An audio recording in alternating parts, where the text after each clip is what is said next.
कि पिछले 4 सालों में जब से कांग्रेस की सरकार बनी है तब से लेकर आज तक राजस्थान में गुंडागर्दी, भ्रष्टाचार और मैं ये कहता हूं जंगल राज इस तरीके से फैला है कि राजस्थान की दुर्दशा करके छोड़ दी।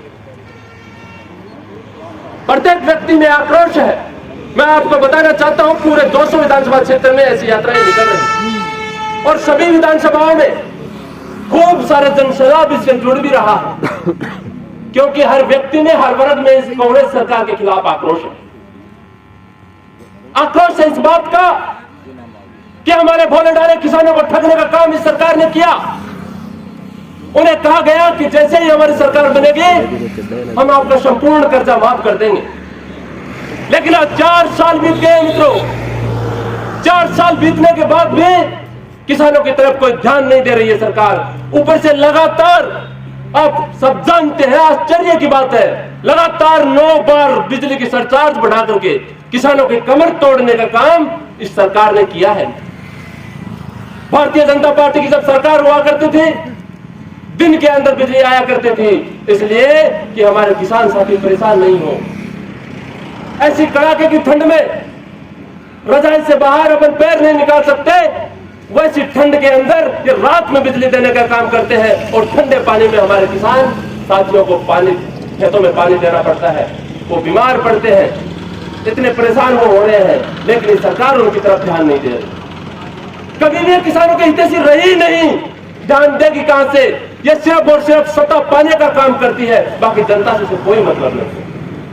शर्म आती है आज राजस्थान के अंदर हम रहते हैं, ये कहते हुए कभी बाहर जाते हैं तो बताते हैं शर्म आती है कि हम उस राज्य से आते हैं जहां पर दुष्कर्म के मामले पूरे भारत देश में प्रथम स्थान पर राजस्थान है। इस बात का शर्म आती है मित्रों, इस बात का लोगों में आक्रोश है। हमारे युवा साथियों को कहा गया कि हमारी सरकार आने दो, एक बार हमारी सरकार बना दो। सरकार आते ही हम आपको जो बेरोजगार युवा हैं उनको 3500 रुपए बेरोजगारी भत्ता देने का हम काम करेंगे। मैं पूछना चाहता हूं, काफी मेरे युवा साथी विराजमान है, किसी को भत्ता नहीं मिल रहा, मिलेगा भी नहीं। सिर्फ झूठ के सहारे चलने वाली ये सरकार है, देगी कहां से?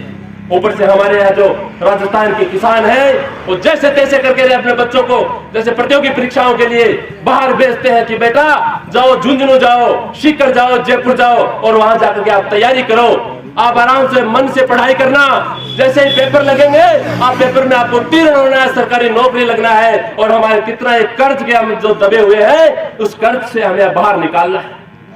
लेकिन जब पता लगता है जिस दिन पेपर होता है उसके पहले वाले दिन इस सरकार के नुमाइंदे ने वो पेपर बेच देते हैं, तब जाकर के किसानों की क्या दशा होती है आप समझ सकते हैं मित्रों। हम किसान परिवार से आते हैं, जिस प्रकार से अपने बच्चों को पढ़ाते हैं वो बच्चे बेचारे ना तो कोई गांव में चाहे खुशियों के माहौल होते हैं उसमें भी भाग नहीं लेते कि ये तो पढ़ाई नहीं थक जाए, इसके दिन रात वो पढ़ाई करते हैं, लेकिन उन पेपर वो उत्तीर्ण नहीं हो सकते केवल इसलिए कि क्या ये सरकार अपने जो सगे संबंधी है या अपने जो पैसे देने वाले लोग हैं उनसे पैसे लेकर के पेपर बेच देते हैं और जो मन से ईमानदारी से जो बच्चा पढ़ाई करता है वो रह जाता है। इन बातों का सब में आक्रोश है और होना भी चाहिए।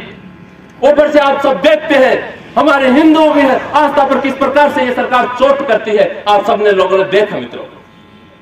जब आप यहाँ सालासर का जो हमारे मंदिर है उससे पहले एक द्वार बना हुआ था राम दरबार, उसको जेसीबी से ढहा दिया गया, इस प्रकार से ढहाया गया तो धराशायी कर दिया गया। मित्रों एक बात बताओ, जो आराध्य हमारे भगवान श्री राम है, हम उन्हें पूजते हैं, हमारे देवता है, हमारी रक्षा करते हैं, उन्हें इस चीज की जरा भी इस बात की फिक्र नहीं। एक समुदाय विशेष को खुश करने के लिए इस प्रकार धराशायी कर दिया जाता है, क्या इस बात का लोगों में आक्रोश नहीं होगा क्या? और होना भी चाहिए। और बात करो उदयपुर विधानसभा की, तो पहले से ये लोग यहाँ पर गुंडागर्दी जो कम की थी क्या, जिनको आपने सबने चुन करके विधानसभा के अंदर भेजा, इस प्रकार की गुंडागर्दी पहले भी की, अब भी चला रखे। और शर्म इस बात की है मित्रों, क्या पूरे राजस्थान में जो लोग गुंडागर्दी करते हैं वो शरण लेने के लिए इनके पास आते हैं। ये कोई मैं जुमले की बात नहीं कर रहा, आप लोगों ने देखा भी होगा सीकर के अंदर 4-5 महीने पहले एक बच्चे का अपहरण हुआ, वो अपहरणकर्ता यहाँ भाटीवाड़ में पाए गए। आज से 10-15 दिन पहले राजू ठेठ नामक गैंगस्टर बताते हैं उनकी हत्या की गई, साथ ही साथ सरेआम निर्दोष लोगों को मारा गया और वो आकर गुंडागर्दी करके हत्याएं करके यहाँ हमारे पोख गांव में, पोख गांव क्यों, वो जहां से हम यहाँ का नुमाइंदा राजेंद्र सिंह गुड्डा को अपने चुन करके भेजा है, उनके फैक्ट्रियों में वो पाए जाते हैं। गुंडागर्दी की हद होती है। इस प्रकार के गुंडाराज को मिटाना चाहते हो? अगर चाहते हो कि हमारे बच्चे जो मेहनत करते हैं वो परीक्षाओं में उत्तीर्ण होकर के सरकारी नौकरी लगे, तो आने वाले विधानसभा चुनाव में कमल के निशान को जिताना होगा।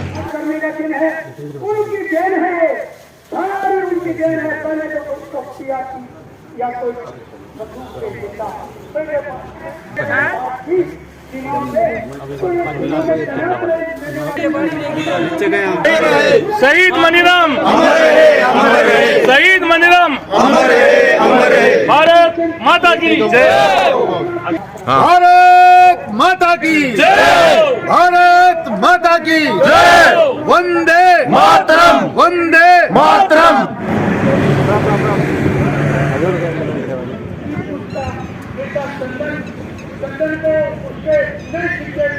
हमारी जिंदगी भी भारत माता की शहीद दत्तूराम, शहीद खून बरसता है, भारत माता की शहीद याद के गवाह है।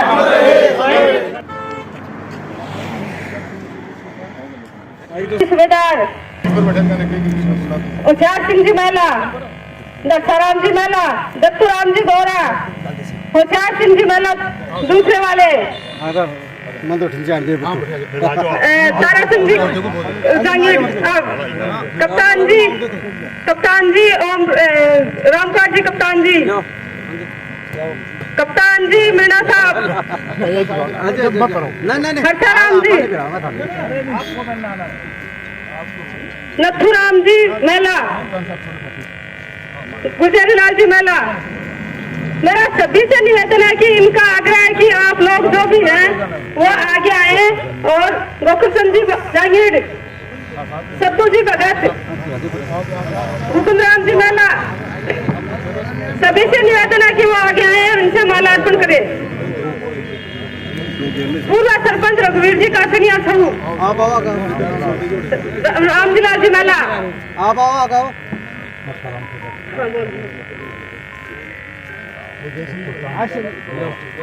सुल्तान जी गौरा, रामकुमार जी महिला, मंद्रूप जी महिला, दूसरे वाले दादाजी, मंद्रूप जी गिरधारी लाल जी, महिपाल जी महिला, महिपाल जी नौरंग राम जी,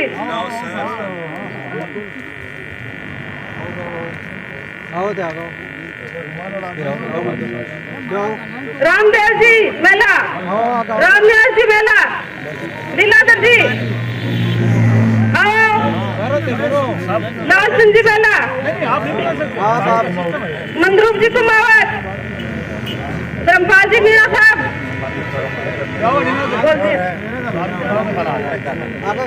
सुरेश जी महिला, रामेश्वर जी महिला, आओ चौधरी साहब, तो आपके वो क्या बताए दामाद है, आओ दीपक महिला, सचिन महिला, पवन महिला और सारी युवा पार्टी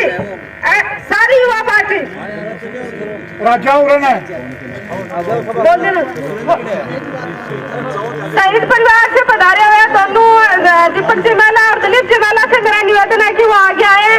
साहब आप तो साल उठाकर स्वागत करना चाहते हैं। दिलीप जी महिला, दत्तूराम जी महिला आगे आए। भारतीय जनता पार्टी के मंडल अध्यक्ष भूपेंद्र सिंह जी यहाँ विराजमान हैं, वो मंच पर आ जाएं।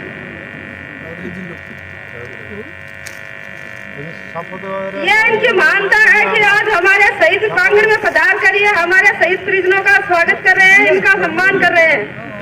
इनके लिए इनको बहुत बहुत धन्यवाद।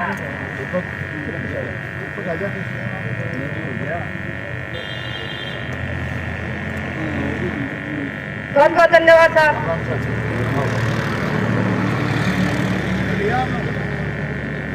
बहुत बहुत धन्यवाद साहब।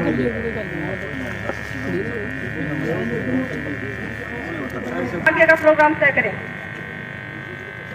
सुमन जी खेतर पंचायत समिति सदस्य, सुमन जी महिला पंचायत समिति सदस्य, इनका माला अर्पण करने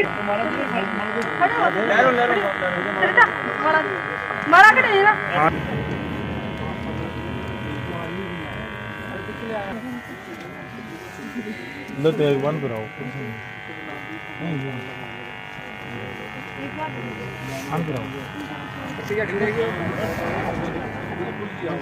मेरा एक छोटा सा निवेदन है कि हमारे गांव से पधारी हुई हमारी महिलाएं, जो मेरी चाची सास वगैरह आई हुई हैं, उनका ये पाती आओगे कानून कायदा जो चल रहा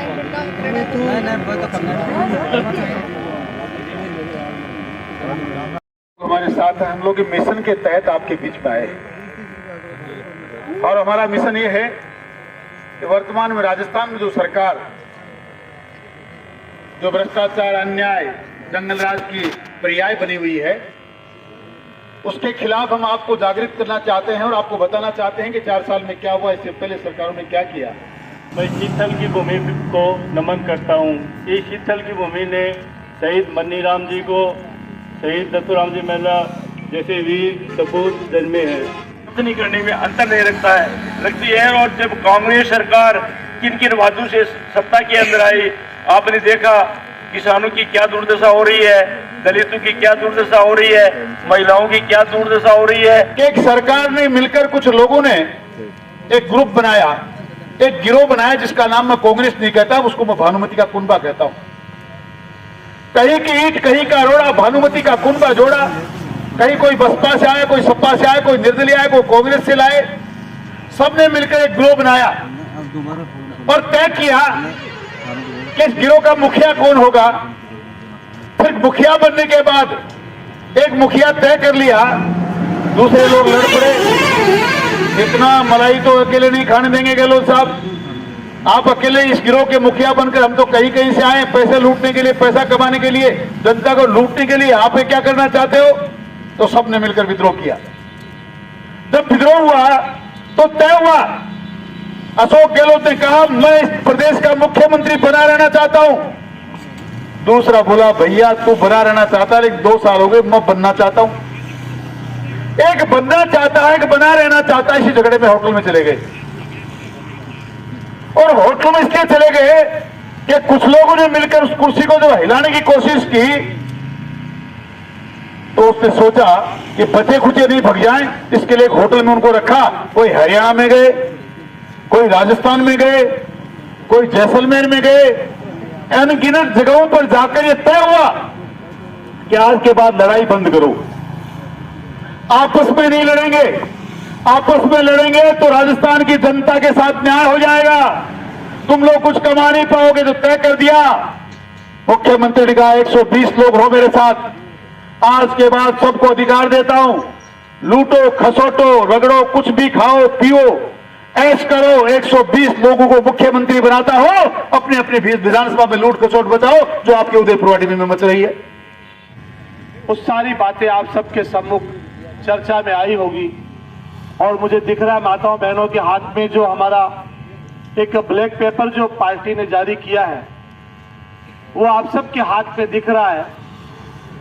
वो ये जो कागज का टुकड़ा नहीं है, ये इस कांग्रेस सरकार के 4 साल के कुकर्मों का लेखा जोखा है। सारे झूठे समझ बाग दिखा करके इस राजस्थान के